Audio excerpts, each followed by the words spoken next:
Module AT, aggregate supply. When prices increase, supply also increases. This is due to the fact that, for example, if a company produces a particular product and the price of that product increases, the company would then like to make as much profit off of this newly found increase in price. Therefore, the company also increases the supply of this product to maximize the amount of money they gain. This is called a positive relationship when both price and supply increase simultaneously. Long-run aggregate supply, or in short, LRAS. In the LRAS, wages and prices increase as the price level increases with it. As a result, the LRAS curve is vertical and it was at full employment at point y to the p.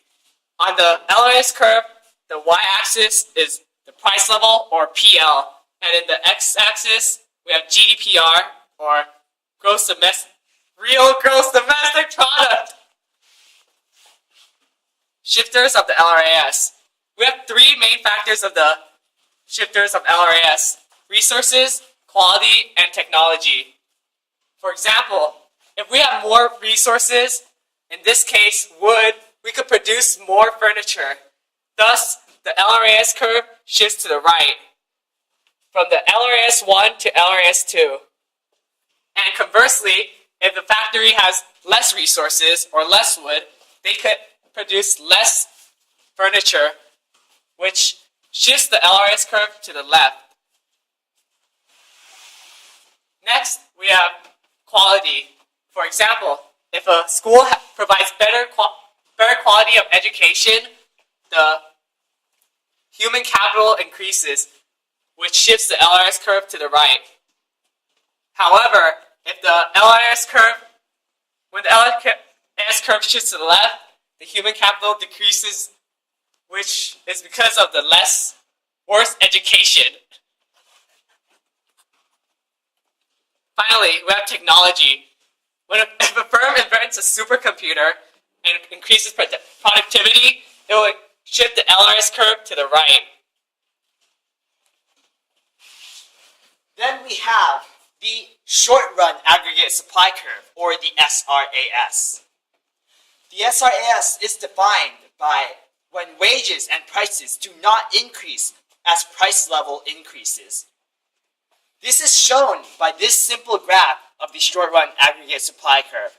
As you can see, the SRAS shifts in an upward direction, which we talked about earlier, showing a positive relationship. The shifters of the short-run aggregate supply curve include 1. Inflationary expectations, which means that when firms have a positive expectation of the future, that they think they will be able to sell more of a particular product, they are more likely to increase the supply for this particular product. However, likewise, if firms have bad expectations of future sales, they will most likely decrease the amount of supply for a particular product, causing the SRAS to shift towards the right or to the left. Then we have resource prices. For example, when the price of wood, which is something used to make furniture, decreases, then companies can produce more furniture at a lower cost. Therefore, companies are more likely to increase the total amount of supply of furniture. However, if the price of wood were to increase, then companies would be paying more money to produce the same amount of furniture, which means a likely decrease in the total amount of supply, causing a leftward shift in the SRAS. Then we have actions of government. The government can produce or employ subsidies towards certain types of products. A subsidy is when the government grants money towards a firm or a company to encourage the production of this product. This also means that if a government subsidizes the production of furniture, then companies will be paying less to produce furniture and therefore are more likely to produce more furniture, causing a rightward shift in the SRAS. Likewise, the government can also employ taxes. When the government taxes the production of something like furniture, companies now have to pay more money to produce the same amount of furniture they originally were producing, which likely results in a decrease in the amount and supply of furniture, causing a upward shift of the SRAS. Lastly, we have productivity.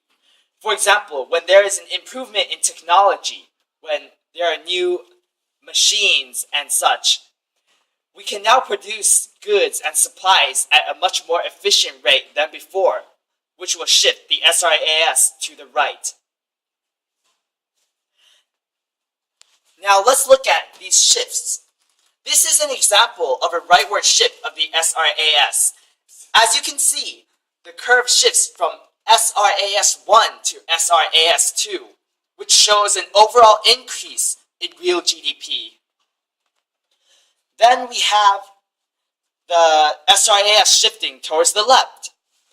As you can see, as SRAS1 shifts to SRAS2, there's a decrease in overall real GDP, and thus showing how the amount of supply we have does impact our GDP. And that concludes Module 18, Aggregate Supply.